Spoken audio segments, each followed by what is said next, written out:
Hi, everyone. Welcome.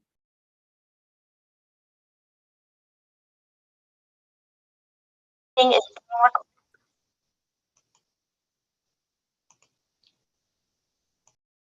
right, welcome, everyone. We'll get started in just a couple of minutes here as we wait for a few people to join.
Okay, and welcome, folks, to the RAC meeting today. We'll just give it another minute or two as we wait for people to join. Thanks.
All right, well, I think we might be waiting for a few more to join, but in the interest of time, maybe looking at DLCD staff, should we go ahead and get started or give it another couple of minutes?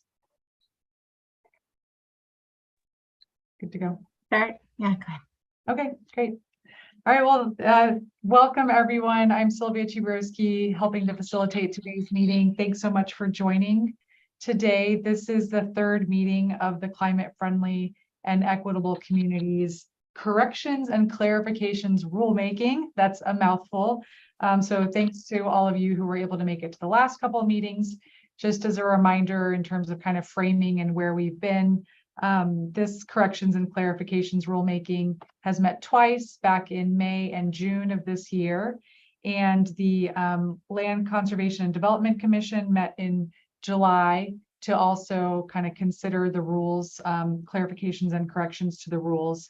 And so the purpose of this rulemaking is really to look at the climate friendly and equitable communities rules and see what corrections are needed. And of course, using the advice of this committee to make that happen.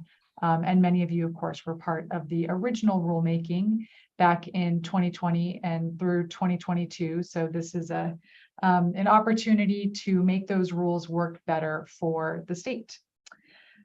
So we were hoping to have Commissioner Warren here today to make opening remarks, and he's not available to join us.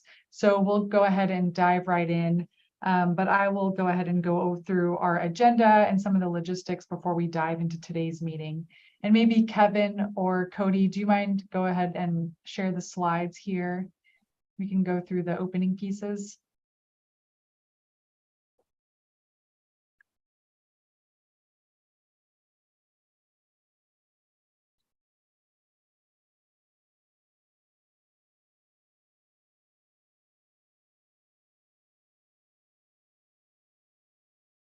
I guess, Sylvia, in Commissioner Warren's absence, I might just say this is Kirsten here, Deputy Director, and then I'll go off camera for the duration. But I also wanted to extend our agency's thanks for everyone continuing to plug away at some very important rules for our state.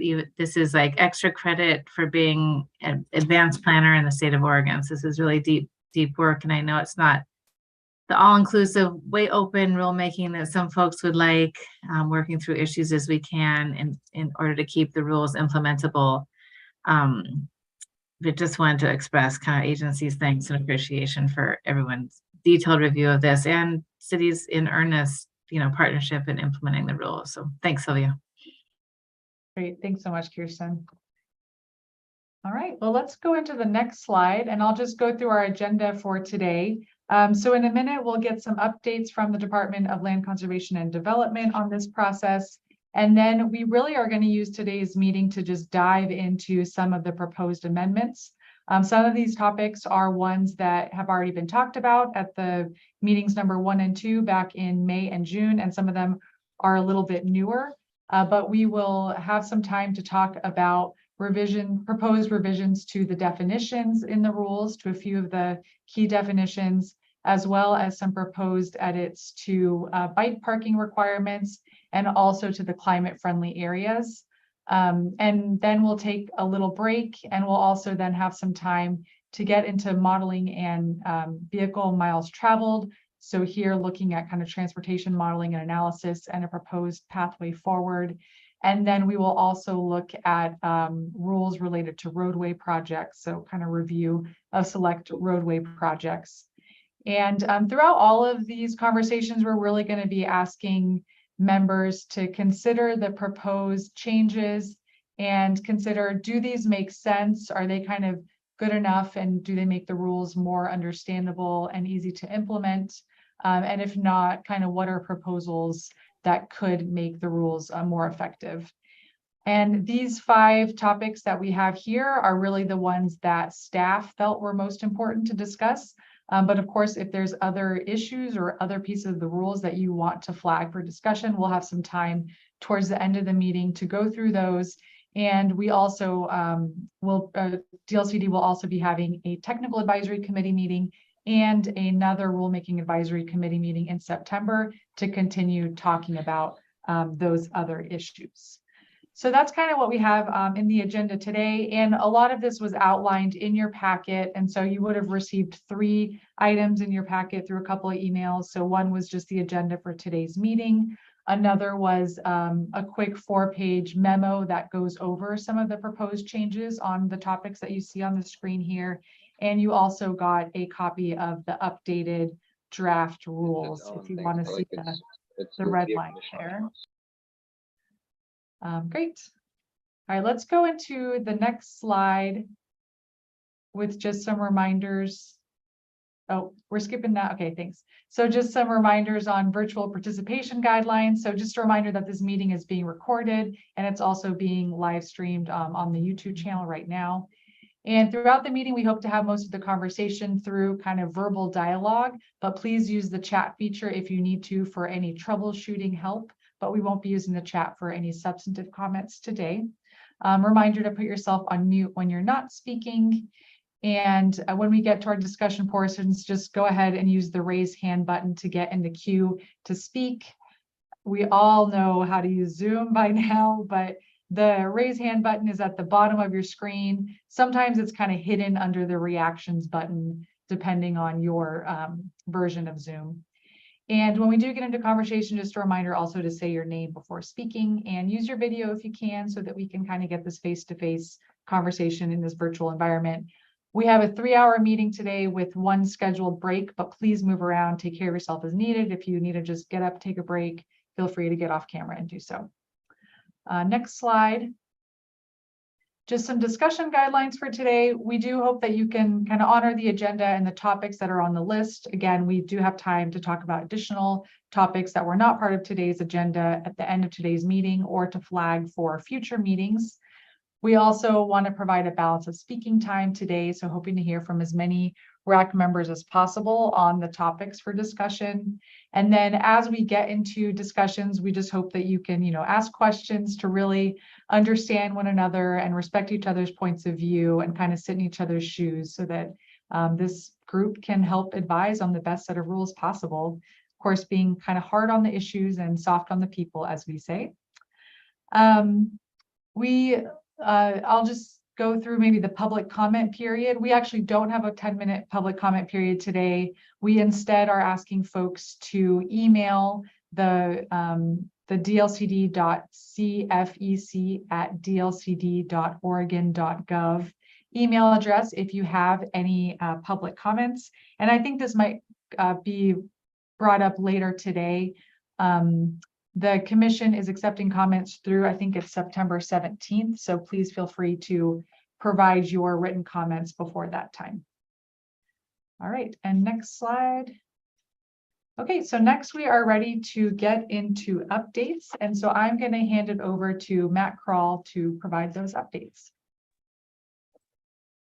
Thank you, Sylvia. I am Matt Kroll, Planning Services Division Manager at the Oregon Department of Land Conservation and Development. And just to update a little bit on this process where we are. So since we last met as a rulemaking advisory committee, we at the department convened the Technical Advisory Committee on June 14th and had some good in-depth discussion with them that helped to drive the draft that was then published in early July.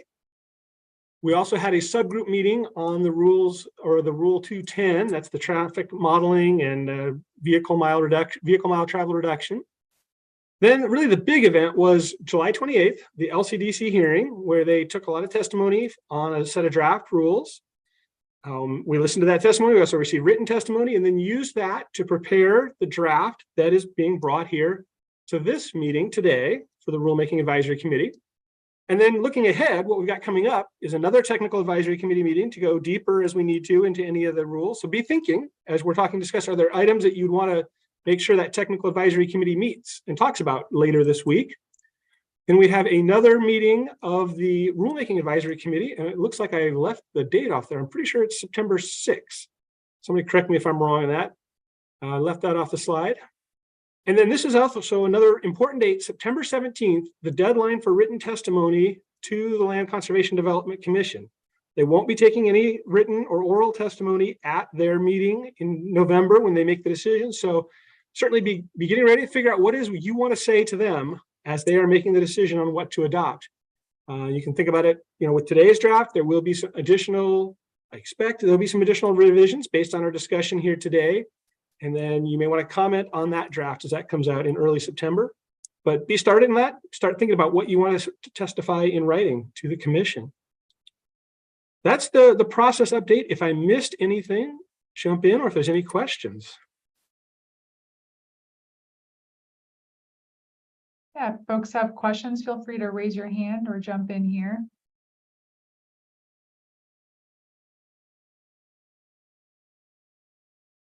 Seems like people want to talk about the rules rather than the process at this point. So that's probably right. Okay, great. Well, let's dive in then. So in a second, I'll hand it over to Kevin Young to go over the definitions in the rules. And so again, as we go through each of the topics today, we really want to hear from folks whether the proposed changes make sense, kind of any concerns that you may have.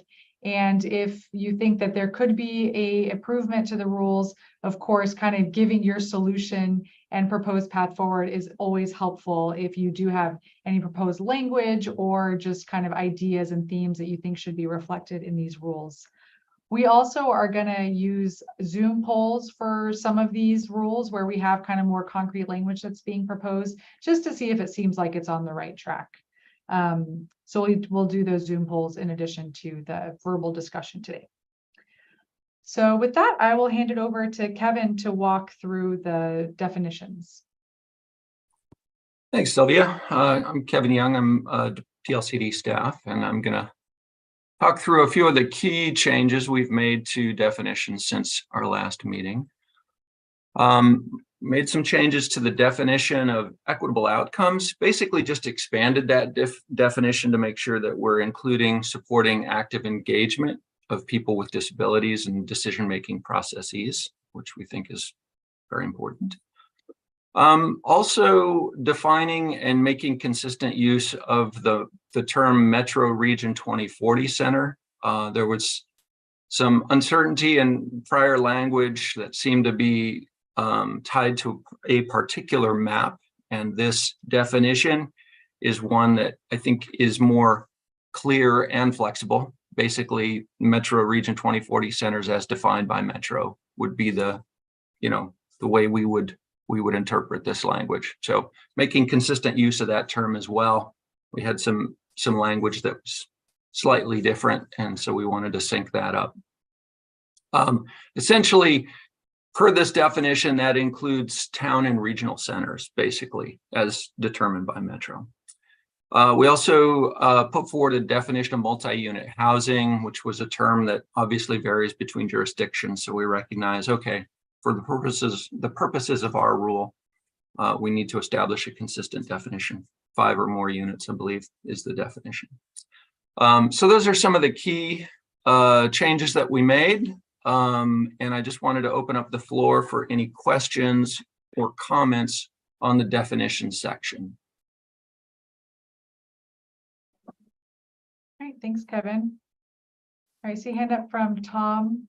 And just a reminder also to say your name and affiliation, especially the first couple of times you speak during this meeting today. Over to you, Tom.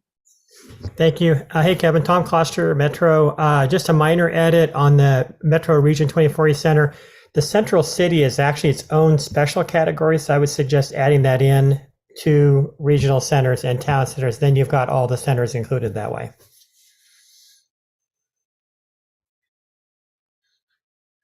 All right, thanks, Tom. Mm-hmm. That's helpful. All right, thank you, Tom. And Michael? Hi, my name is Michael Shaporluk. I'm a member of the committee. And first of all, I wanted to say thank you for adding the example of the equitable outcomes that would support the engagement of people with disabilities. I appreciate that very much, and I hope other people can be on board with that. I had one final question about the definition section, and that was for our definition of accessible, we say that it complies with the Americans with Disabilities Act. And I'm wondering whether or not we can add in addition to the Americans with Disabilities Act, we can also add in the Fair Housing Accessibility Guidelines, which are from 1991, and it is federal law. So thank you for your consideration on that. Thanks, Michael. I do appreciate that input. If you would be willing to follow up kind of in with a tie to those standards, I think that would be super helpful. We can take a look at them. Okay, I will. Thank you. Yeah. Hey, Sylvia.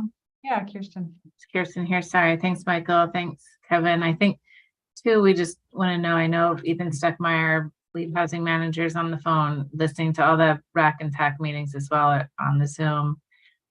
We know that we are going to be initiating another action that the commission took in late July, was to initiate housing rulemakings to implement the Oregon housing needs analysis. So we know that the bulk of the housing definitions would be within that rulemaking, and we do need to obviously crosswalk and make sure there's similarities back to and through these. So just wanted to remind folks, I know, Michael, we had some of those conversations about where you get into more detailed definitions. I'm not saying no to what you said here. Is not my place to either, but I just want to flag for the rest of the committee that the relationship between these climate rulemakings and the housing rulemaking, and then possibly housekeeping over here again on the climate rules. Thank you.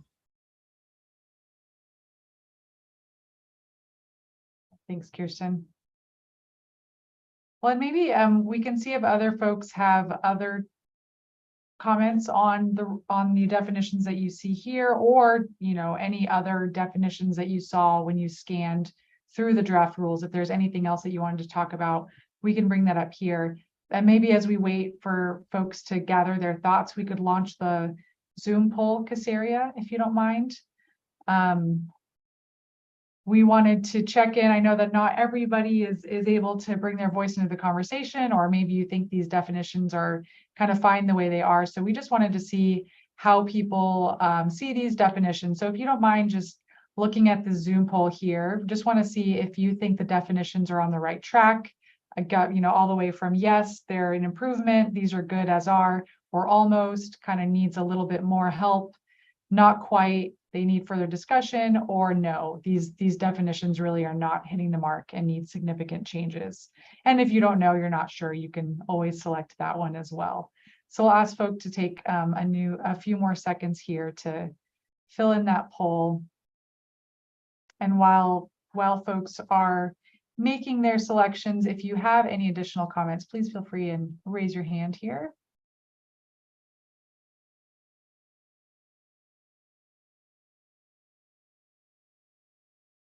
All right, I think most people have probably participated. So if you don't mind ending the poll, Casaria, and sharing the results, it looks like most people say that yes, the revisions are an improvement, and we have a few that say almost. Of those that said almost, I'm assuming that maybe Tom or Michael, your comments are captured there. But if anyone else said almost, the revisions are an improvement but need more, if you have anything you want to say here to kind of improve those definitions or what's on your mind, that would be really helpful. Just go ahead and raise your hand and get in the conversation.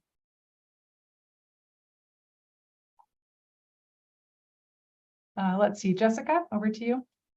Thank you. I think we had just one more comment on the separated and protected bicycle facilities. And so I guess the question is, are we ever able to do buffered bike facilities with the paint buffers or something like that? Like, we don't always have the room or the maintenance ability to do the buffered with the actual barrier.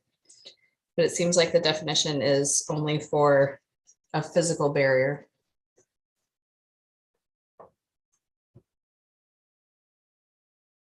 Thanks for the comment, Jessica. I have not been super in the weeds on this particular definition, but I will note the change that I see shows an amendment from bicycle facilities that are physically separated or that are protected from motor vehicle traffic by elements designed to inhibit intrusion. So we took out barriers and put in place elements designed to inhibit intrusion into the bicycle facility. I don't know if that fully addresses your concern, but I think we were trying to make that a little more flexible in language.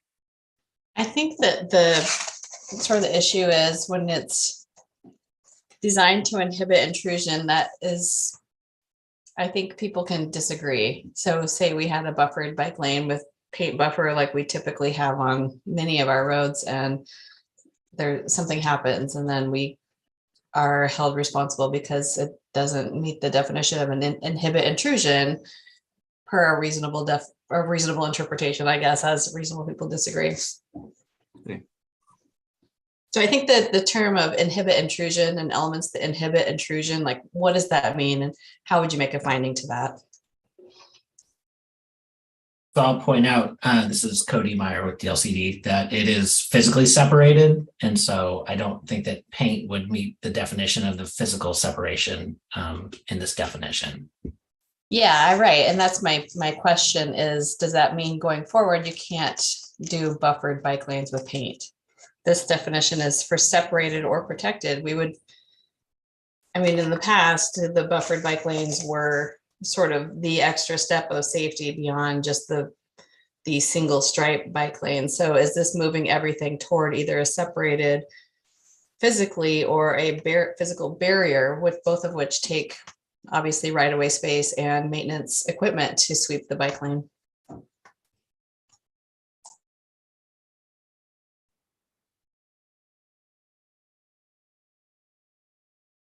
And I don't know that we have a perfect answer, but this is helpful for us to kind of understand where you're coming from on this. I see Julie's got her hand raised too. Yeah, I guess I will admit that I haven't gone back and reread where all the citations to separated or protected bicycle facilities are located within the code. And so, or within the CFAC rules. So I'm not exactly sure how important it is, but I would agree that there are going to be places where separated is just not practical. And so I guess I would like it to be included as part of this, or if what Cody said is true and it's truly not intended to be, then I'd like that to be called out so that it's not sort of ambiguous. All right. And Matt, did you have a thought on this? Yeah, following up on Julie's comments, the place where it does show up in the code is in a requirement in 610, and it says cities and counties must plan for separated or protected bicycle facilities on streets in climate-friendly areas and those centers. So there's certainly nothing that prohibits a buffering used in different places where it's appropriate, where it's just simply horizontal space that's the buffering, no barrier. But cities need to plan for something of these separated protected in the climate-friendly areas. So there's no prohibition on using other kinds of techniques throughout. And in fact, the rule goes on to say that these separated protected facilities are not necessary on streets with low levels of motor vehicle traffic or high quality parallel bicycle facility exists. So this is not intended to be that this is the only solution that a city or county can ever use. Is it also referenced in the, so you were talking about the CFAs, is it also referenced in the areas near transit or areas along high frequency transit corridors? Because I know sometimes those things get clumped together. I'm fairly sure it's not, but I guess I'd better do a quick word search on the whole. I did a word search on the parts that we're editing, that we're proposing for amendment. Double check on the whole TPR. Anyway, I don't think it is. I think it's only one rule. Yeah. I just think about downtown Salem as an example where we have buffered bike lanes with paint on 2 of our streets in downtown we assume that's going to be one of our CF climate friendly areas. And I have a hard time envisioning doing something separated. Maybe something will come up out of the plan, but given the character of the street, I'm not sure what that would be. We'll see. Well, and certainly the rule does not say that you would have separated or protected on every street in a CFA. That's not at all. I mean, plan for a network of where those need to be, and then plan for additional.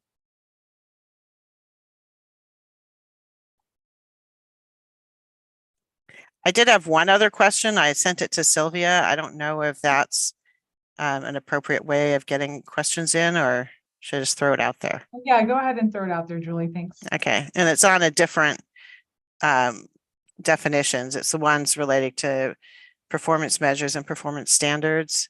So I see that you added definitions of those. And the definition of performance measure refers to performance targets. And so I guess I'm just wondering, because of all of the use of all these different, maybe it would be helpful to have a definition of performance target as well. Just a question, because I keep getting confused myself.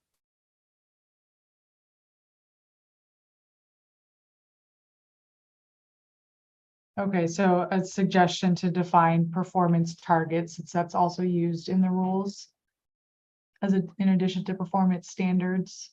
Yes, well, because performance measures uses performance targets in its definition. But then performance targets, you have to go to, section 910 to see how it's described there. I don't know if it would be appropriate to also define it. It would be a suggestion to look at that and consider it.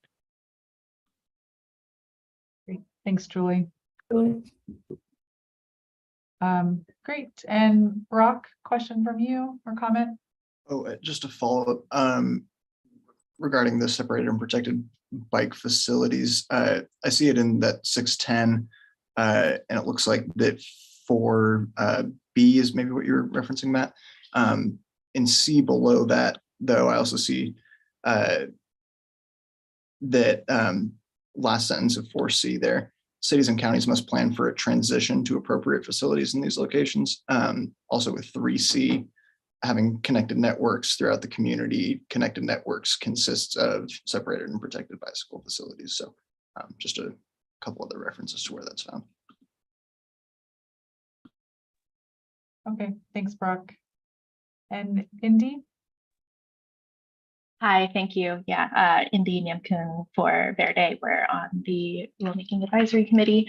I wanted to speak a little bit more to the separated and protected bicycle facilities. I appreciate the clarification that we're not talking about like every single inch of road in a climate-friendly area. I think that was important for orienting my brain, but just sort of wanted to emphasize that having those options, at least when we speak to our community members in Kali, it's a neighborhood in Portland, when we look at surveys, when we look at polling for communities really around the state, that sense of safety protection and that one isn't, just relying on other vehicles, possibly really fast moving vehicles, staying in their lane and maintaining, great control of their vehicle.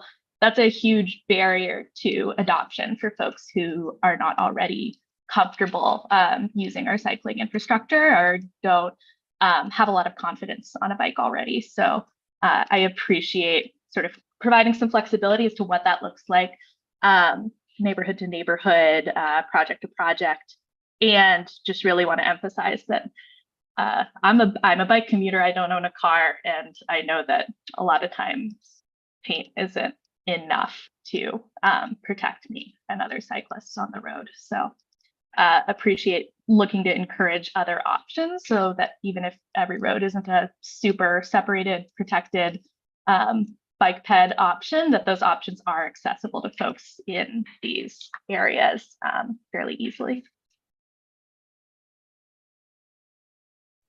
Great, thank you for the comment. All right, anyone else on the definitions?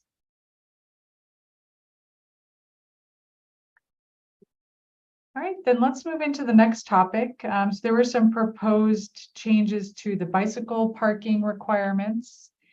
And I think Matt is going to walk through what some of those are, and then we can check in with the members to see if these seem like they're on the right track and have a discussion. So over to you, Matt. Sure. So we're talking about section or rule 630, and it's on page, 38 in the packet, if you want to look along there. First thing that you'll notice in this draft is it looks like there's a lot of new text, because you'll see that sections 2, 3, 4, 5, they're all new. Doesn't mean that we wrote it all from scratch. What happened is we reordered it and pulled from the organization to try to simplify it, make it a little easier to understand. And so to start off with sections 1, 2, and 3 talk about how the requirement for bike parking, that cities are required to require bike parking.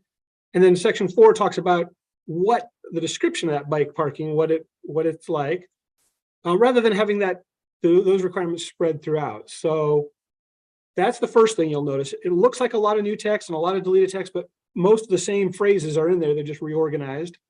Hopefully it is simpler and easier to read. If not, let us know, definitely. And then one of the significant clarifications was on the word secure. And that is partly because if you'll see in section 3 of the rule there, no, 4, I'm sorry, section 4 talks about allow ways to lock at least 2 points on a bicycle or within a lockable space only available to authorized users, the kind of the bike room or something that's secured by a key or a card. I think perhaps people were reading secured early on and thought that it had to be that kind of an inside space with a key or a card. And that was not the intent to have that all. I mean, it's a great place to have bike parking. And I certainly appreciate that when it is available, but not that all bike parking had to fit in that to be secured. So that's that slide. Maybe we'll go to the next slide.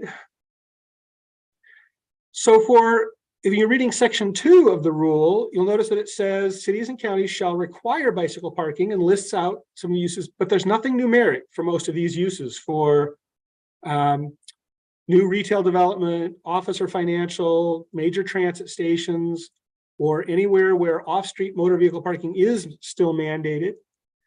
The one place where there is still a numeric is in section 3, where it says cities and counties shall require at least one bicycle parking space per unit in the multi-unit, multi-use residential. With an option that cities and counties can provide adjustments to this ratio or even exemptions if it's a particular residential use that is unlikely to require bicycle parking. That would something be, I think an example of that might be a residential facility that has either intended for older or that is for people who are there for a treatment, kinds of places where the long-term secure bicycle parking might be less of a need for that kind of use. As we've been looking at this and working on this draft, we did some calling around and looking online, and we found that I would say a majority of the development codes for cities in metropolitan areas require one per unit already. So this is not something that way out there, a lot different from what's already being required. Not absolutely every city or county already requires this, but most of them do, quite a few. So that was part of the rationale for why that seemed right. And then on to the next slide. So certainly, though, we have been hearing the concerns that bicycle parking can be a cost for housing, and that housing is very important right now. So I think this is the time to open it up for some conversation to ask about that one space per residential unit. Is that the appropriate? Is there a lower ratio that would be appropriate, or some other specific requirement, or a lesser specific requirement?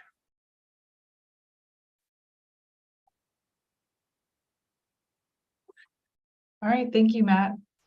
So yeah, I'll open it up to see if folks have any comments or questions on any of the pieces in the bicycle parking rules. But like Matt said, specifically, I think that the issue of the one space per unit in multi-unit residential developments, is that the right number? I heard Matt say that that's already a requirement in a lot of city codes. So is that still the most appropriate number, or is something else more appropriate?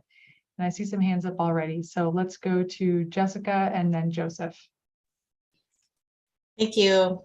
This is just a question on 632D and what constitutes a major transit station?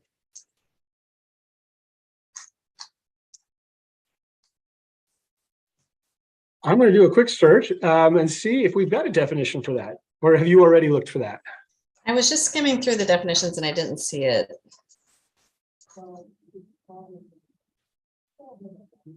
Then if it is not defined in the rule, I believe it would be up to cities and counties to come up with the definition while working through it. I'm just trying to remember if there was maybe a definition for major. Not specific to. Well, maybe while Matt is looking for that, Jessica, did you have thoughts on what would be appropriate for that definition, or if it makes sense for cities and counties to define that for themselves? I don't have a definition in mind per se, but it's, just one of those things. If we're trying to make findings to it, what does that mean to us? Especially as, TriMet is the transit agency for us. We're not at the county level. So I did find that there's a definition for major as it modifies transit corridors, stops, transfer stations, and new transportation facilities. It means those facilities that are most important in the functioning of the system, or that provide a high level, volume, or frequency of service. So broadly, there's some guidance there, but I think it would still be up to a fair amount of local discretion to say what is a high level, or what are the higher, where are you going to draw that threshold?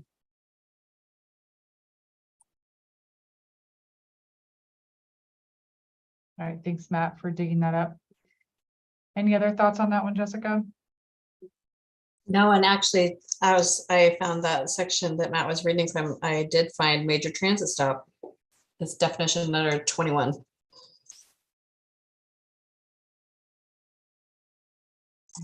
Great, thank you. Joseph, over to you. Hi, this is Joseph off of the city of Hillsborough. My comments was regarding to the subsection 2, where it basically says the county and cities shall require bicycle parking for the following uses, and then it goes into like retail development and office. The comment that I have is kind of like the comment that I kind of shared before over a year ago with this with the rules, that we have not just our city, but other cities have, you know, downtown environments that are already kind of constrained right away. We want to encourage that, you know, having the sidewalks and walking development. So let's say a new development comes in our downtown area, there might not be space and on the existing sidewalk to provide bicycle parking. So it would be nice to have some form of flexibility where we have some of these constrained right of ways, like in our downtown areas, to like allow us to have the opportunity to like, maybe, you know, we can remove an on-street parking space and make a bike corral or do some type of treatment like that. So we're not having that competition of bicycle parking with also trying to provide enough space for people to walk as well. So that's, I'm just throwing that out there. If there's some way we can have that flexibility for those type of environments. And you're talking about section 2, right? Yeah, because it's just a blanket shall all, and so to me, I just read that as like after, you know, all circumstances, and and I'm just worried about the, you know, our downtown mixed use areas that are already kind of constrained. I think what you're describing would qualify, because I believe it's very intentional that we did not put the word on site in there. So there's nothing that says that the bicycle parking has to be on the site. What you described, using an on-street space to mark off a bicycle corral, that would be providing parking, that would be providing bicycle parking, or in the sidewalk. But I certainly understand that designing in the street, you know, in the sidewalk right away is a complicated art to getting the furnishing zone and the travel zone and the building zones all well designed. So let's say we decided to put in a on-street bike corral, but it's like 200 or like 100 feet or so away from the building. That would be okay. It doesn't have to be like right smack in front of the new retail building. There's nothing here specified, so I think it'll be up to the city to speciify. Okay, what I it just means want to to make sure we have that flexibility, because it's just that we're wanting to make sure that we find that right balance between modes and not, you know. Yeah, I understand. And downtowns are a complicated design environment, definitely. Okay. All right, thanks, Chase. Thanks, Joseph. And Michael? Yeah, hi, thanks. It would be great if we could have like a bare minimum threshold for these, the number of spaces or bicycle parking spaces that are required as a result of paragraph 2, because you can imagine a scenario where a city has a new multi-use development and they only provide 1 or 2 bike spaces, which are wholly inadequate. And I'm not sure exactly how to go about it, but I would love to see some, you know, conversation or thought around what a bare minimum threshold could be. And in terms of, you know, managing right-of-way issues and congested sidewalks and stuff like that, I mean, I would encourage anyone and everyone to look at cities in Europe that have very easily managed to organize adequate or sufficient parking for people who use bicycles. I mean, go look at Amsterdam, look at many different cities in Germany that have figured out how to do this. This isn't something that we should be starting from scratch. So I'd really encourage people to be creative in their solutions around ensuring that adequate bike parking is available. Great, thank you, Michael. And on that first comment for the minimum number of bike spots in multi-unit residential, does the proposal that was laid out of 1 bike, I think it was 1 bicycle spot per residential unit, does that hit the mark for you, or are you looking for something different?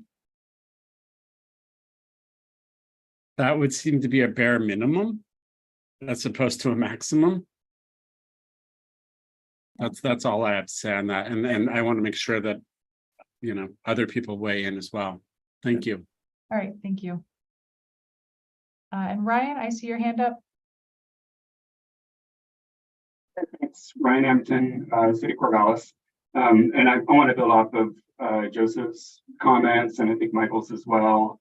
I totally agree that in our more urban areas or downtown, having some additional flexibility for offsite is important. We've been talking here for the last couple of years about setting up a fee in lieu of program where instead of providing on-site, developers could provide cash payment to the city, and when we have enough funds, then we could provide in the right of way a city project that provides bicycle spaces in the right of way. I'm wondering if that would be sufficient to meet this rule, or maybe that could be clarified either in the rule or in the methods guide at some point. Exactly, the range of options that we would have to provide off-site. Thanks. I think it would, but I appreciate your comment that some additional clarity could help with that, whether it be, we can think whether it's in guidance or whether in the rule. Great, thanks for the comment. And Brock, before we go to you, I do want to, since we've had time to have a little bit of discussion, Casaria, if you don't mind launching the poll, we want to make sure that we're hearing for folks that might not have a specific comment, just to see if it seems like these bicycle parking rules are sounding good to you. So if you could launch that, just want to hear in general, do the revisions seem like they are helping to balance kind of that flexibility in providing bike parking with having kind of a solid base standard that's at least a minimum for jurisdictions to comply with. So if you don't mind just filling that out, and we'll keep going. So Brock, over to you. Oh yeah, I was just going to say, just quick Google search, but it looks like Oregon has about 2% bike commuters. Next article down I'm seeing says it's about 4% in Portland. That was about 10 years ago, but 1-to-1 versus, I'm not saying it should be, 1 out of every 50, but 1-to-1 seems a little bit high, just considering the percentage of commuters that do go by bike. Especially if that is, an on-site bicycle parking that could be used for additional space for housing units. I don't have a specific recommendation for the number, but just considering the percentage of people that commute by bike versus 1-to-1. Thanks, Brock. And Indy? Hi, thanks again, Indy from Verde. I wanted to ask sort of a clarifying question that this may be something that we hashed out in one of our earlier meetings, and I've just completely forgotten, but something Michael had shared sort of pinged this question. So the minimum standard, the 1-to-1 ratio, applies for residential or mixed use multi-unit development. At this time with these edits, is there a minimum at all for retail, office, any of these other pieces in the rules, or is that something that will be left to local jurisdictions to determine? You did not miss anything. This is the first meeting we've discussed this draft at which we proposing a change where we don't have any minimums for, not at the state level, setting what the minimum would be for a residential or an office or those kinds of uses, but directing cities and counties to make that decision about what it is. Previous versions of the draft had a kind of a formula that related to how much motor vehicle parking was there, and that is not in this version of it. Okay, great. Yes, in that case, I think I would also be interested in revisiting some sort of bare minimum threshold, as Michael had raised. Obviously, working the correct amount may vary jurisdiction to jurisdiction, but identifying a floor feels valuable because if we're trying to encourage cycling and other cleaner transportation modes, if folks can park at their house but not at many of the places that they would like to go, it's going to be challenging to get folks to adopt or to have that be a viable option for their grocery trips, their medical visits, all of those things. Okay, that's helpful. Thanks, Indy. And maybe Mary Kyle, and then we can see if DLCD has any thoughts on that. Right. I was trying, realized I can't really make this in the chat, and I was trying to give a thumbs up that I agree with Indy. There's an end at each trip, right? And if you don't have a safe place to park your bike at the store or work or whatever, you're not going to get on your bike. So, but if there's just a way to say "me too" somewhere in this big thing, it might be useful for time saving. We saw your thumbs up. That was Okay. I'll do that. maybe staff, any thoughts on this, and maybe a little bit of the reasoning for why you removed the formula for the residential, for the retail and other types of developments. That might be helpful for the group to know. Well, to clarify that we didn't have a specific formula that said for retail this much or for office this much. The requirement before was based on if there is required parking for motor vehicles, which is mostly, is largely going away at this point, but not completely, that the parking for bikes would require.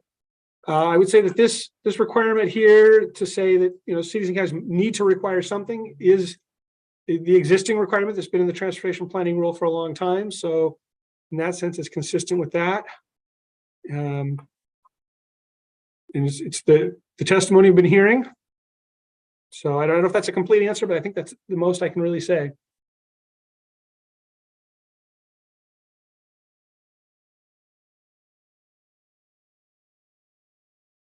All right, thank you, Matt.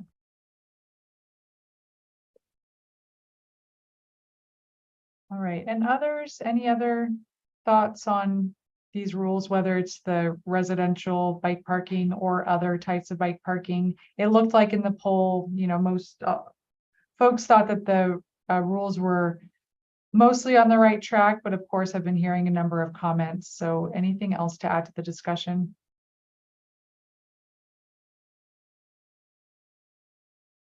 Okay, and staff, any other questions you want to pose for the group? I guess I'll just remind that maybe we're keeping a running list of what needs to come to the technical advisory committee. And maybe this is one of them, based on what we've heard here, that could be for some discussion at the technical committee later this week. Not that I want to, guide anybody into what their decisions are on that, but just something to think about.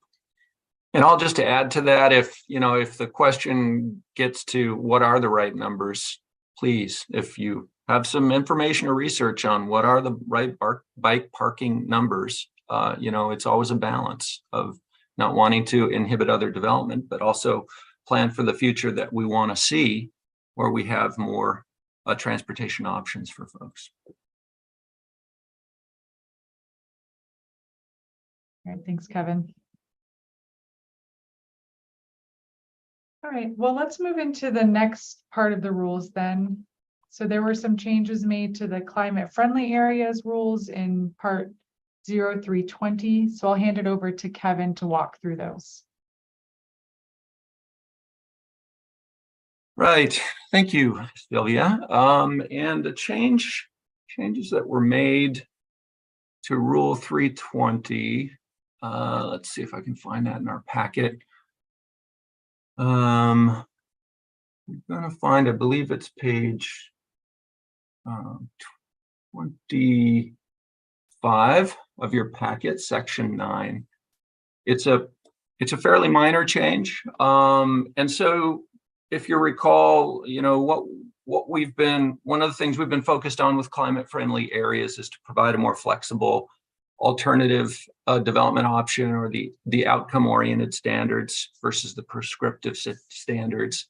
And so we've been working to refine that, make it a little more flexible for local governments. What we had before was, with the alternative package, there was a requirement for either a minimum residential density of 15 dwelling units per net acre or a minimum floor area ratio of 2.0, which would mean, again, if you have a 1 acre site, that means that the building that you build on that, or buildings, would need to be at least twice that size in terms of square footage. So twice the 1 acre.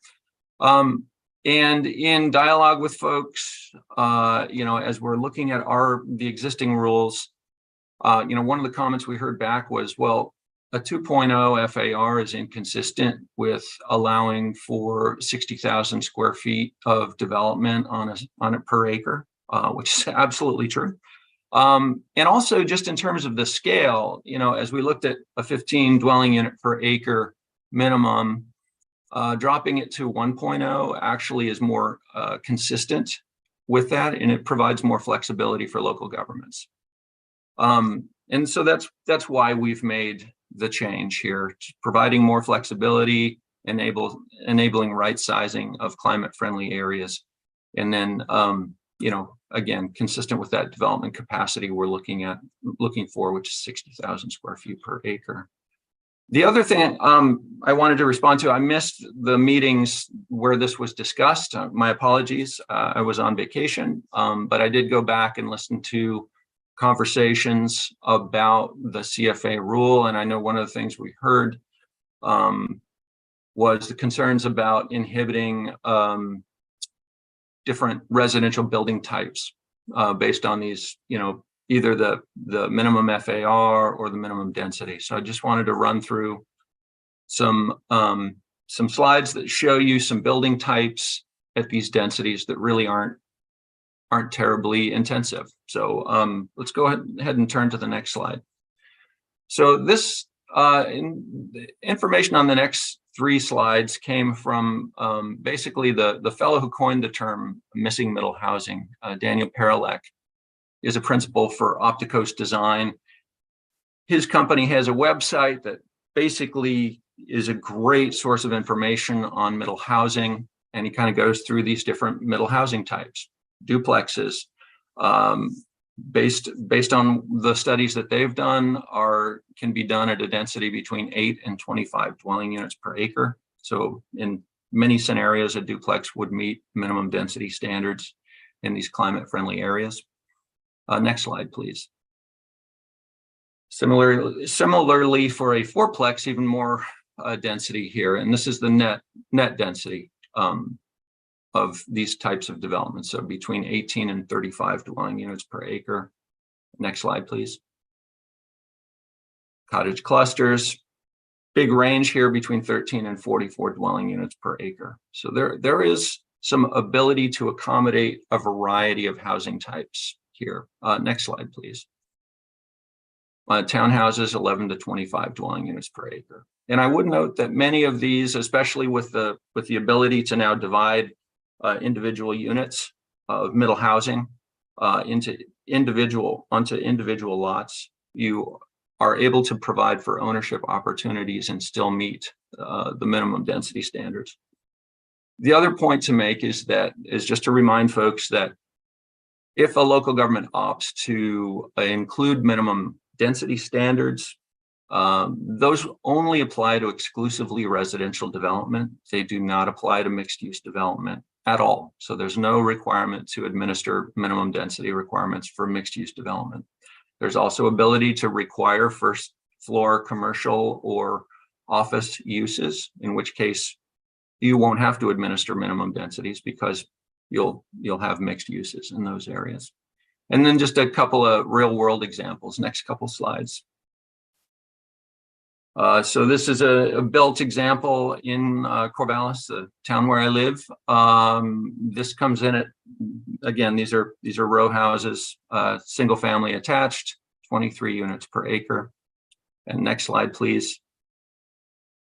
This is actually interesting because this one is a mixed use development. It has restaurants and retail on the first floor, and then dwelling units above. Even so, on the site, it comes in at 69 units per acre. It's only 4 stories, so it's not a skyscraper. Let's see. I think that's the last of my slides, so I just want to make some space for conversation around the 1.0 FAR, and any other comments on the CFA standards. Yeah, thanks, Kevin, and thanks for those images to kind of put it into context for people.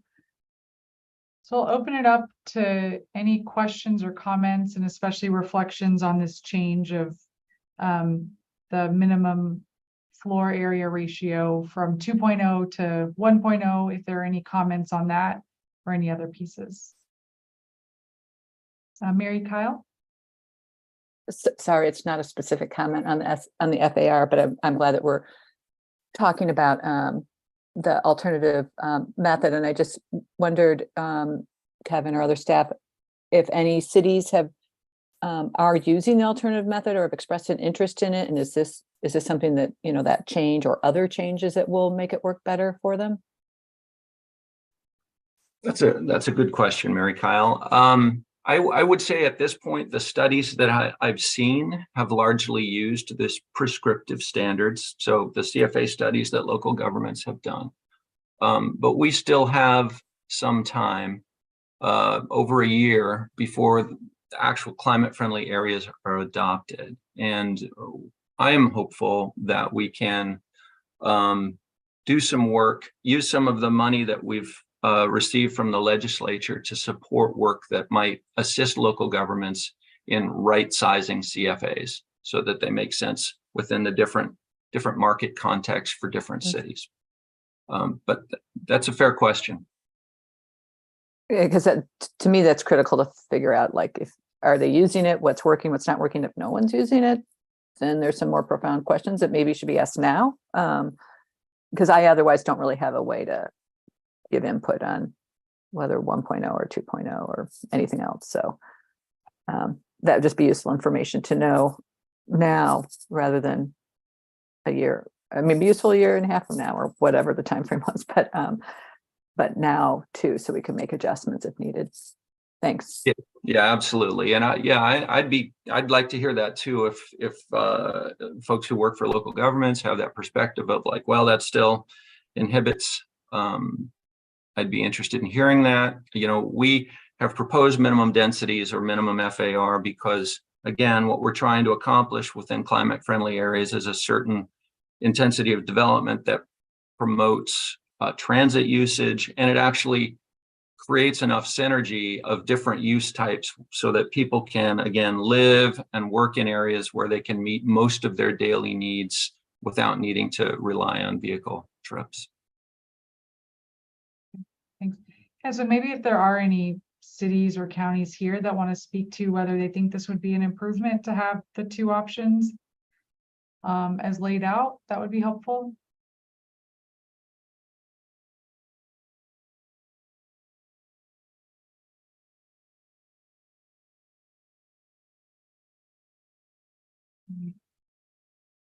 Not seeing any hands up.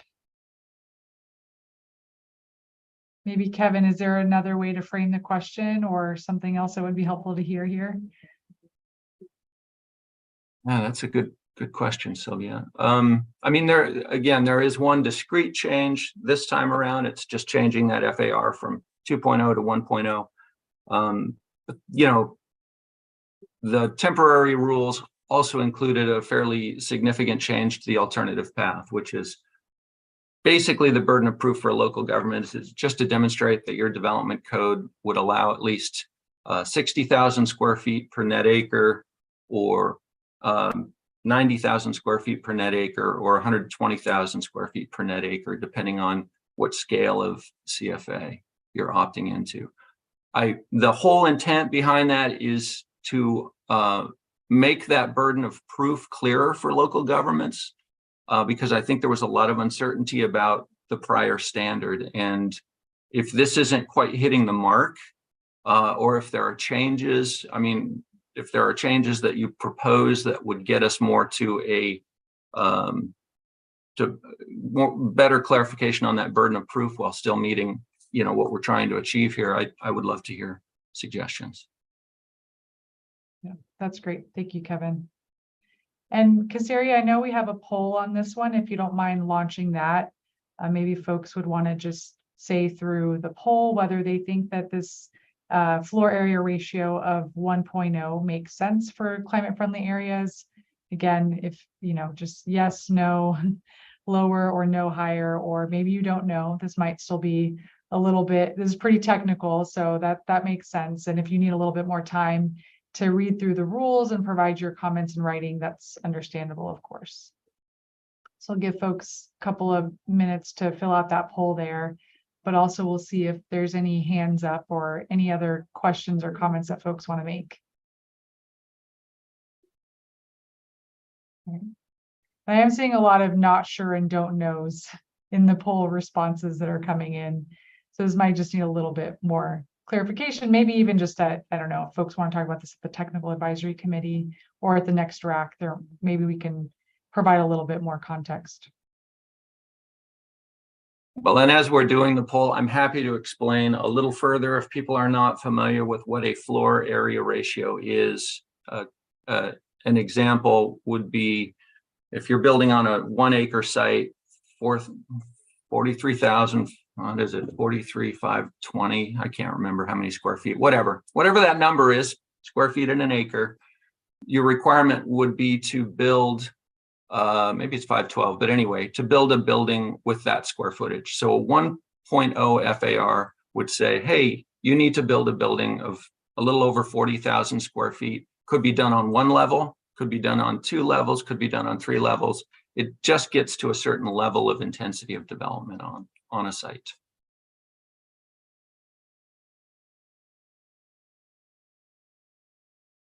Great, thank you. And I think I saw a comment in the chat from Chris Green. Did you have a comment on this?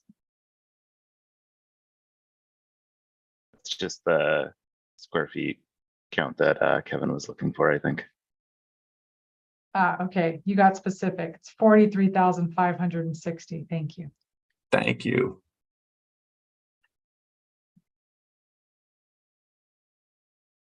All right, well, any other comments on climate friendly areas? I see a hand up from Corey. Yeah, hi everybody. This is Corey Harlan. I'm with Central Oregon Land Watch here in Bend.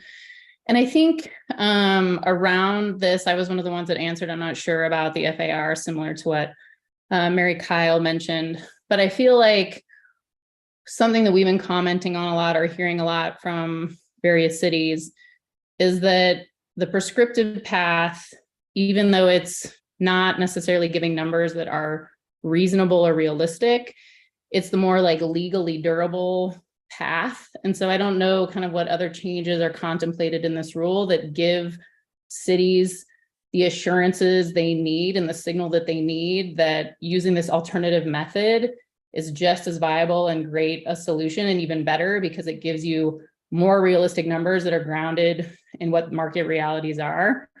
So I don't know, as we're sort of considering tweaks here, right? And like the poll saying, man, I'm just not sure. I think something else that we're hearing from cities, and I don't want to speak on their behalf, but, anecdotally, like in our conversations, like folks have said, well, the prescriptive path is more clear, right? And therefore more durable. And so that's what we're using. So I don't know what changes are contemplated on that front, but I just wanted to offer that point of input. Yeah, thank you, Corey. And Leah?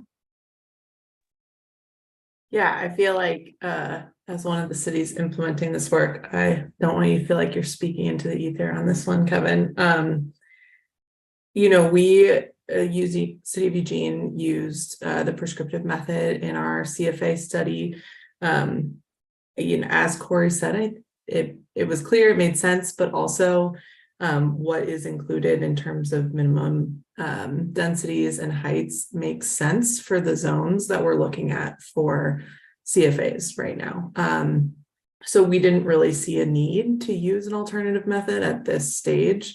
I think the original questions around needing to clarify and update the alternative method was more around the jobs per net acre, and this updated proposal, addresses that and clarifies that. I think lowering that FAR from 2 to 1 increases our flexibility. So all that to say, I don't see, based on where we are in the CFA study, going back to try and use the alternative method for the purposes of the study. That doesn't mean we won't approach it when we get to adoption based on which areas we decide to or select to designate and kind of what the specific needs of that area are. We're just not far enough along to know if we'll need to use the alternative method and go that route. So I don't know how helpful that is, but just all that to say, that's why I don't feel like we have a ton more to say other than that have been made so far. Thank you, Leah. And Matt? Yeah, Matt Brinkley, City of Medford. Like Eugene, as you know, we use the prescriptive method. As I've said before, at one of the last RAC meetings, I support the change in section 9, which before was like some combination of numbers of employees per acre and also dwelling units. And so that move, I think, it is something that was an improvement or is an improvement. And I also agree that lowering the FAR from 2 to 1 is more realistic, lines up with what you're doing below. That said, we probably won't go back and use the performance-based method, but who knows what'll happen in a year and a half as we move toward implementation of CFAs. But I do think that this little change that we're talking about today is an improvement. So just wanted to say that. Thank you, Matt. All right, any other comments or questions on the climate friendly areas rules? All right, well, let's go ahead and take a break for a few minutes here. And then when we come back, we will get into 2 other sections, Rule 210 on transportation modeling and analysis, as well as Rule 830 on enhanced review of roadway projects. And then we'll also see if there are any other topics that this group wants to flag for either the technical advisory committee meeting or the upcoming rulemaking advisory committee meeting. So let's see. Let's maybe get back here at 2:20 and we'll resume the meeting then. So feel free to go on mute, turn off your camera, and see you at 2:20.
All right, welcome back, everyone. It's about 2:20 here, so hopefully people are back online.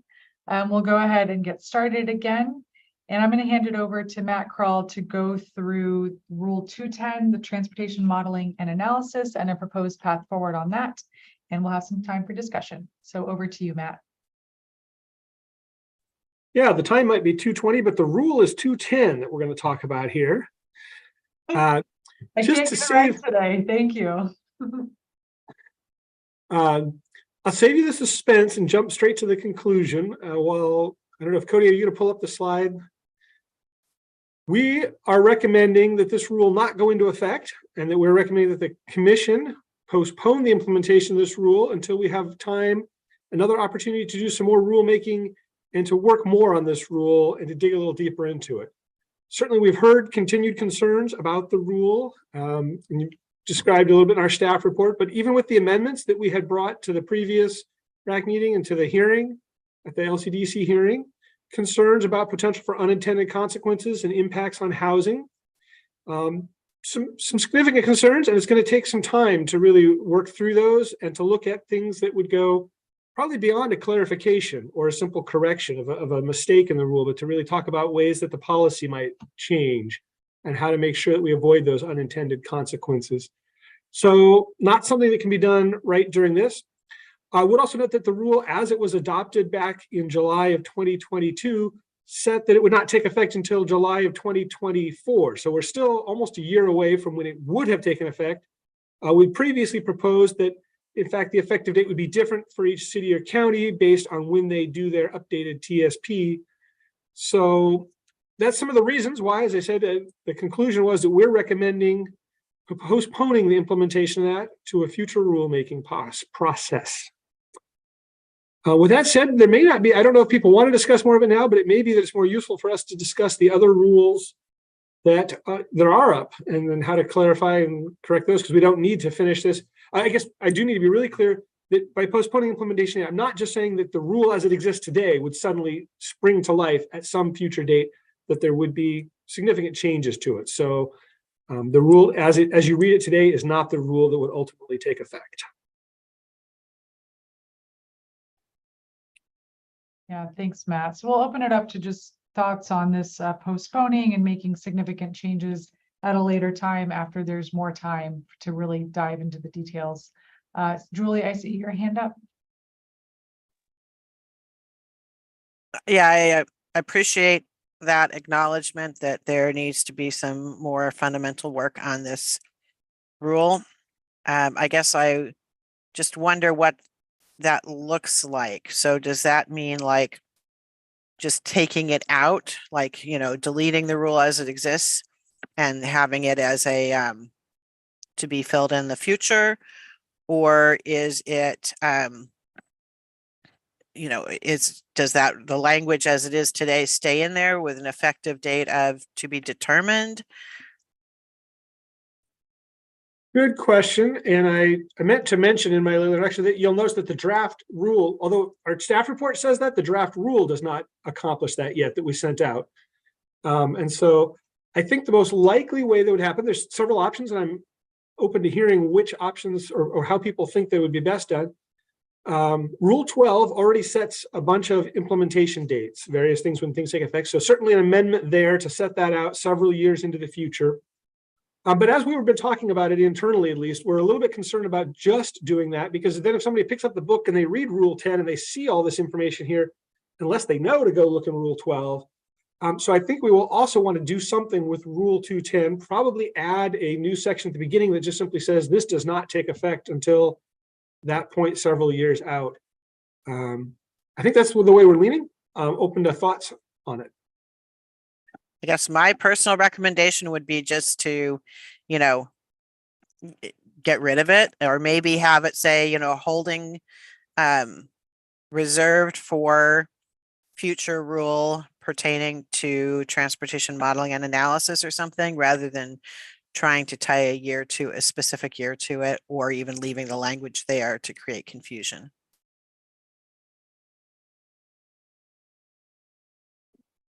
Okay, so maybe some kind of a reserved section is the proposal. Thanks, Julie. Others, any other questions about kind of postponing and providing more time to more fundamentally look at this rule, or kind of the process for how that's going to happen?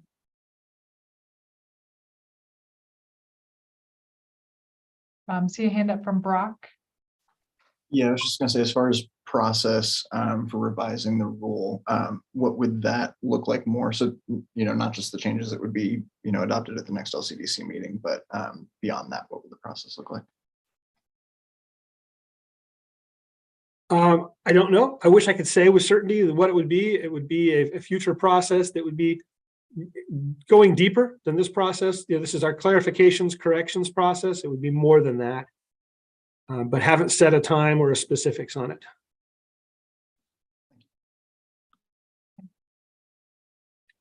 Thank you.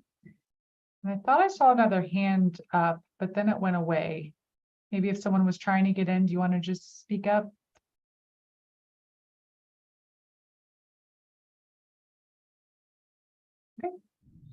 Yeah, I was going to ask a question that related to very specifically to Metro. Sorry, Tom Kloster, Metro. Just specifically to the fact that we're about 3 months away from adopting our RTP, and I'll have to just think that through. As I understand what Matt said, this is only postponing this piece, this modeling piece of the rule. Is that correct? Correct. Just the 210, the rule 210. Yeah. So we'll just read through that just to make sure that we'll have folks that are going to be updating their local TSPs in accordance with the rest of the rule after the RTP is adopted. So it's going to have this cascade effect. I think we'll just have to look through that and make sure there's not an unintended consequence. Thanks. Great. Thanks, Tom. Others, any other questions or thoughts on Rule 210? All right, see hand up from Indy. Hi, yeah, Indy Nimkin from Verde. Just one clarifying question. So if this rule is struck, are there other, I think my concern would be with striking item 5 within the transportation modeling and analysis section. Are there other pieces that within the rule as a whole that hold this accountability or sort of sense of direction in terms of avoiding sort of intermediary decisions that increase vehicle miles traveled per capita outside of existing plans or land use regulations, to sort of catch the smaller decisions or gradually developing decisions that can increase the VMT per capita over time. Like, do we have another way of getting at that piece than this rule right now? I think so. Let me break down a little bit and see if I can answer your questions. The first thing is, when we were thinking about this recommendation internally, we did look around to make sure whether there were other parts of the rule that were really hinging on or resting heavily on this section that would somehow be affected by that, and did not find those. They're not. This stands, in some sense, stands alone. And it is not the primary place where vehicle miles traveled, and reducing that is really addressed. And maybe Cody in a moment would want to talk about some of the performance measures and performance targets and the ways that that's worked in. That's really the broader picture about how working towards reducing vehicle miles traveled and reducing that pollution, the climate pollution overall. So that, I think that hopefully that helps. And maybe Cody, do you want to say a little bit about how that broader picture works? And yeah, thanks, Matt. So great question. We do have other rules which do capture this, and in fact are a little stronger than this, because as that section 5 you point out is to not increase VMT, vehicle miles traveled per capita. Rule 0160 is where all the land use changes and on the comprehensive plan map get kind of tied up to the transportation projects and the transportation system plan. And when they run the modeling for the transportation system plan, it has to show a decrease in VMT. So land use changes typically, for the most part, are in accordance with a comprehensive plan. So we know if we kind of take that plan map and the designations and kind of build a integrated plan that will show a decrease in VMT, that as staff, we felt like pretty secure that that's taking care of the majority of the things happening out there. And as Matt pointed out, we also have a lot of other things like the parking reform and the CFAs and the land use changes that we know will go in the right direction. And we'll be setting up a monitoring program that has cities and counties develop performance measures and performance targets that was mentioned earlier on the actions necessary to decrease VMT, and to report on those and kind of take meaningful action on that suite of activities going forward. Great, that's a really helpful clarification. Thank you. Yeah, thanks for the question, Indy. Others, any other questions or thoughts on Rule 210?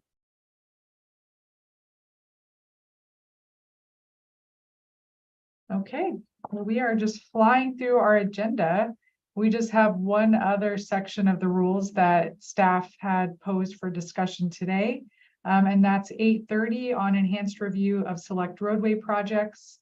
So for this one, I'll hand it over to Cody to walk through some of the proposed changes, and then we'll open it up to the committee. Thank you. Yeah, so I'm covering for Bill Holmstrom, who's out on vacation. So I'm going to do my best imitation here for you on the 8:30 rule that he's the lead author on. Let's see.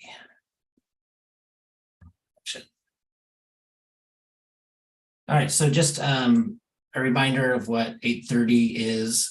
It requires additional review of selected roadway projects, typically larger capacity increasing projects, to be reviewed. And the reviewing entity is the city or county or the jurisdiction who's doing the planning work. And another reminder is just any plan that's in an existing acknowledged TSP, any project in that plan today does not need to be re-reviewed. This is only triggered when a city or county goes for an update of the major update of the transportation system plan. So there are thresholds for projects that are underway at the time of TSP amendment and that don't need to be reviewed. So we've heard a lot about this. We heard over the course of this year leading up to this rulemaking, we've had a lot of discussion at the RAC and the TAC levels about this. And so two main things we're hearing are the thresholds that we've put in there for when projects don't need to be reviewed are too weak, and too many projects would not be required to go through an 8:30 review. Then on the other end, we've heard that the thresholds that are put in the temporary rules are too strong and they shouldn't be there at all. And currently adopted projects should be in a new TSP without a review.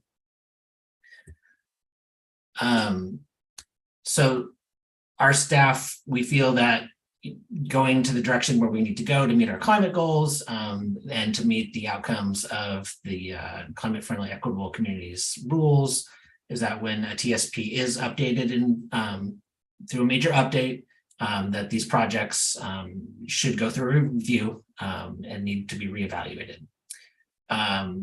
So based on the conversations with Commission, we are recommending a small change to what's in there now, and it is on page 42 of your packet. So we are recommending to remove the local capital improvement program as a threshold for a project that wouldn't need to go under review. So there's still several other thresholds in there. A government bond, getting a project that's on the statewide transportation improvement program as adopted by the Oregon Transportation Commission, or the Metropolitan Planning Organization's improvement program, or a project that's gone through a decision under the National Environmental Policy Act. And we also are recommending to include and keep including the project has been advertised for construction bids. So with that, I think I will open it up to some conversation on this change. All right, thank you, Cody, and for laying out kind of what's been heard so far on this rule and the complexity of trying to move forward on it. So I want to hear a little bit more from the committee on this. I see hands up from Joseph and Jessica, so go ahead, Joseph. Yeah, this is Joseph off from the city of Hillsborough, and I've been our city's been advocating to put changes to this rule. A lot of our projects are funded by developers within our city, and they are built over a certain time period. And kind of basically, I should kind of back up a little bit, but basically when our projects are adopted in our TSP, we then, after they are adopted, we then move forward and we do what they call locally preferred alternative alignment, where we kind of plot out where the road's going to go, or if it's like a turn lane improvement, or so when we do have our development applications come in, we can tell developers where to construct those items. And then when we do the locally preferred alternative process, we do a lot more deeper design, and we do a lot of public outreach. We talk to a lot of the property owners that are affected. We run many different alternatives of the alignment. And then there's also, besides just like conditioning developers, there's also, when developers are coming in with annexation agreements, we require it through an annexation agreement for these improvements. So a lot of these things are kind of built in segments over time by development, and then it's hard to go back and do a high level analysis later on and go back to the public and saying, is this really needed after we do all that work, where portions of the road has already been built, we have already done all the outreach and everything. And so this is where either like, it might be easier just to delete the section, which I know the LCD probably doesn't want to go that direction, or just like a habit where if the local jurisdiction has already adopted a locally preferred alternative alignment, that would be one of the exceptions in the process. But it's a lot. Once a project is adopted, we're moving forward, and I think from hearing from the LCD staff before, there was the impression that these projects are just sitting around forever, and it's time to reevaluate them and nothing's happening with them. But for our jurisdiction's untrue. We have already moved forward and done a lot of work. So anyway, I'll let others speak.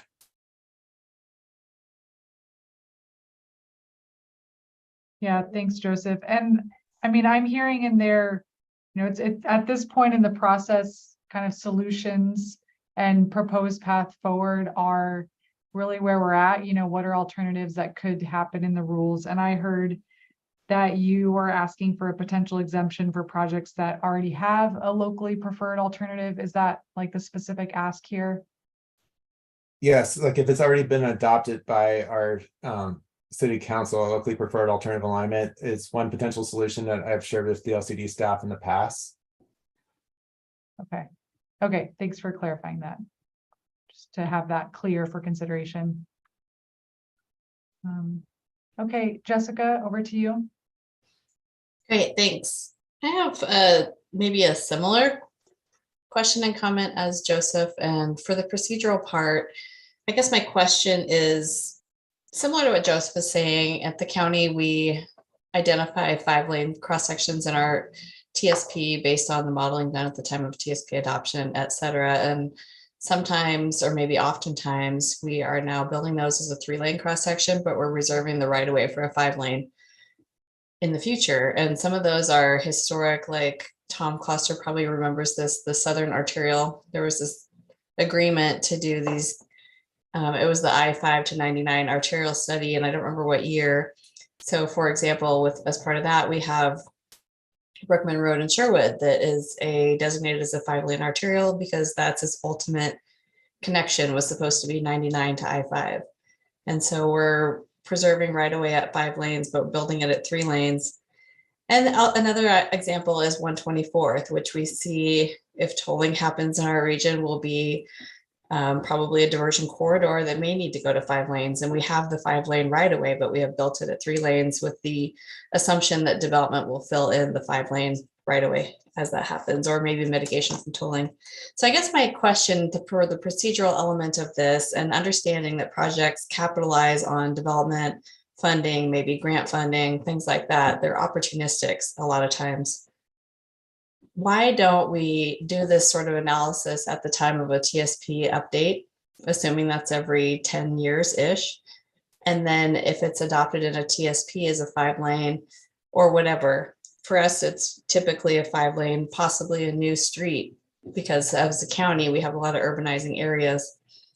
So can we do the analysis at the time of the TSP analysis overall, and then rely on that until the next TSP update, so that we're not having to go back piecemeal, do this analysis every time there's a grant opportunity, development, funding maybe from ODOT for mitigation, et cetera, et cetera, et cetera. Thanks, Jessica. And just to confirm that the rule is required at the time of the major TSP update. So you would do this at the time of your major TSP update. And then once the TSP is adopted, then those projects do not need to be reevaluated. And that's as the rule is written. Oh, it is. Okay. Which section specifically says that? I think we're still reacting to subsection C. Okay. It's probably up in rule, and Matt, help me out here. I believe it's probably rule 12, but it could be 11. Let me get back to you on that. Is when the applicability.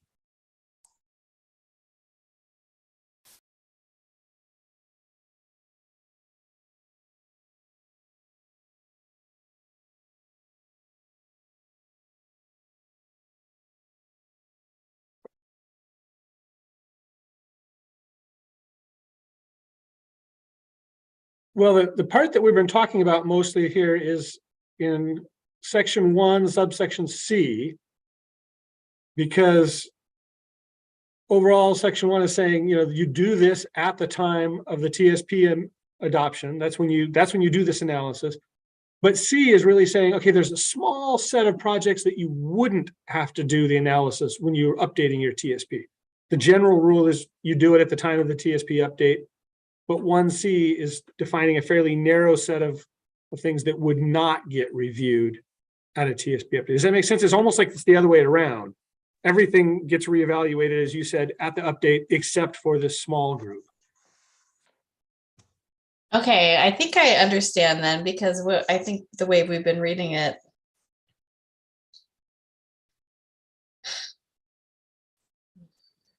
Okay. So you review those specifically as part of your TSP update, and then you don't have to review these. And then notwithstanding subsection A, you can carry forward a proposed facility without review if it has been. That's the carrying it forward as you're adopting a new TSP. Some additional clarity, it sounds like, would help here, huh? Maybe some procedural clarity would be helpful. Thank you. Great. Thank you, Jessica. I'm sure other people had the same question and read of it, so it's always great to put it out and make sure it's clear to folks. Julie, I see your hand up. Hi, I just wanted to follow up briefly on what Joseph was suggesting as an alternative, where they adopt I can't remember the exact wording he used, but essentially a locally preferred alternative or something.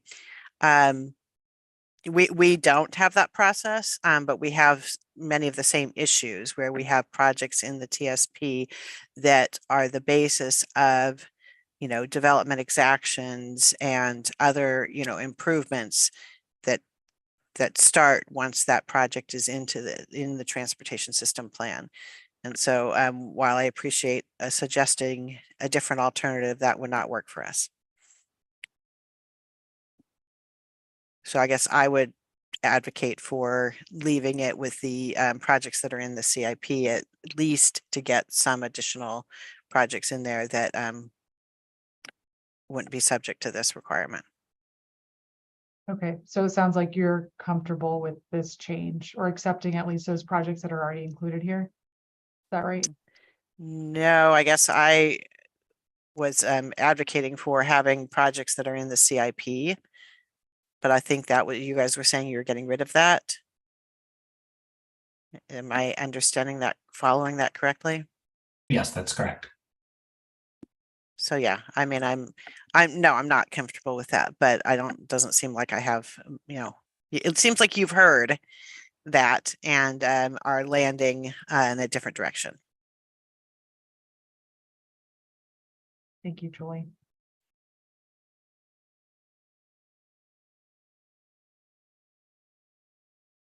All right, others, any other questions or comments on Rule 830?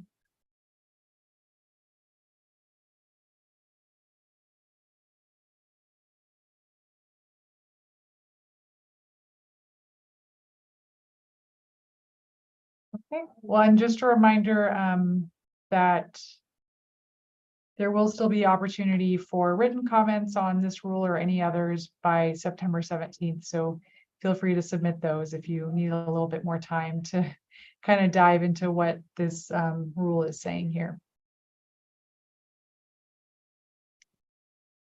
Okay, then I think the last thing on the agenda is just to see if there are any other topics that folks wanted to bring up for discussion. So, we went through the rules that staff flagged for discussion, but there may be other parts of the rule that you noticed that you would want to discuss either here or at future meetings. So I'll just open it up to the group to see if there's any other topics that you want to pose here for discussion or to flag for discussion at the upcoming Technical Advisory Committee meeting and Rulemaking Advisory Committee meeting. Sylvia, before we jump in, can we just remind folks that we are constrained by the rules that we've put into the notice for the Secretary of State to be able to work on. So our universe of possibilities at this point are constrained by the rule numbers that are in that notice. Great, thank you for the reminder, Cody.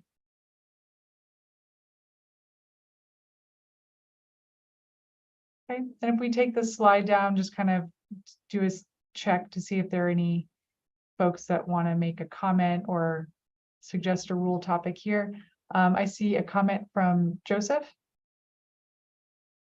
This is Joseph Off from City of Hillsborough. I still, and I'm not sure, does it fall in the category that Cody mentioned at all or not, but I still wanted to dive into the whole parking reform portions of the rule and have more discussion on those sections there.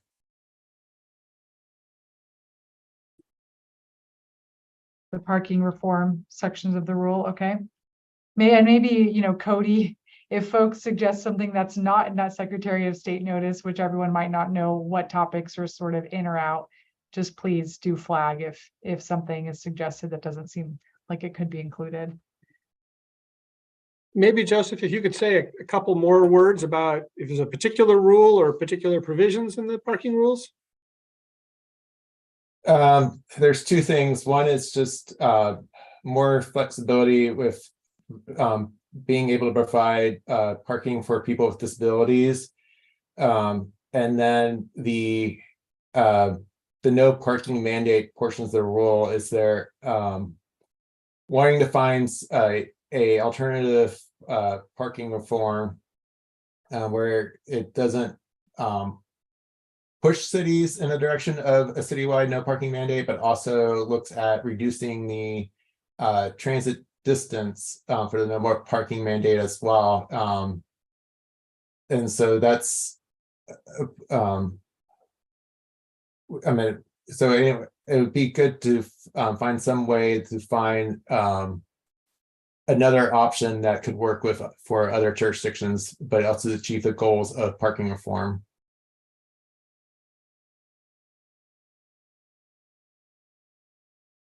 And those parking rules are all available to be worked on, just to confirm that. Okay, thanks, Cody. Thanks for that additional specificity. It helps, Joseph. And Joseph, are you thinking that's a topic for the Technical Advisory Committee or the next Rulemaking Advisory Committee? Or both. And I know our neighbor city, Cornelius, has And I think they are on attack, but I know this has been a big, huge concern for them as well. Great, thank you, Joseph. And Brock? I know that a couple of these are not in the notice that was submitted. So I know this will have to go through as a later process, but as it relates to 210 as well, I think that there's going to need to be work on 350, on 160, at least in conjunction with the 210 work to make sure that everything is integrated really clearly. Because I know it's Rule 100, first subsection there, the provision of the rules for TSP updates have to be consistent with 105 through 215. That obviously includes 160 and 210. And so I think if we're going to take a look at 210 to make sure that everything meshes together well, we're going to need to look at 160 and 350 at minimum as well, in a single effort to make sure that all works together. All right, thank you, Brock.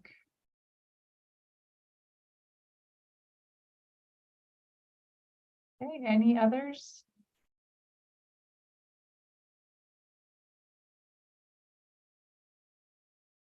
All right, well, if something does come up and you want to pose a rule for discussion or section for the upcoming Technical Advisory Committee or Rulemaking Advisory Committee, please just send an email to the DLCD team and we can add that to the agendas. We have made tremendous progress and almost shaved an hour off of today's meeting. I am going to go ahead and move us into next steps unless there are any final comments here. Okay, great. Then in terms of kind of next steps from this meeting, I know there were some suggestions made and the staff will continue to consider those moving forward. And of course, we have the upcoming RAC and TAC meetings, but I will hand it over to Matt to talk about those next steps. With some Latin on the slide. I think that pretty much covers it. We've got a technical advisory committee meeting this Wednesday, 1 to 3 p.m. So we heard a couple of topics. I think there's a couple in fact, maybe if the DLCD staff would just stay in the Zoom meeting when we have wrapped up our rulemaking advisory committee, we can talk a little bit about, get our agenda worked out. But essentially it's going to be some of the things you heard about just there and a couple of the topics earlier where we saw from based on the polls that there's some more work needed. Those would be the things that we'll bring back to that technical advisory committee meeting. And then I anticipate that we'll have another draft. And hoping that at this point, we're not making big changes to the draft, that we're really honing in on some refinements, but have another draft rule to talk about at the rulemaking advisory committee meeting coming up in September. Okay, great. Well, thank you so much, Matt. I think with that, we can say meeting adjourned. Thank you everyone for your participation today. And I know I'll see you all September 6th for the next RAC.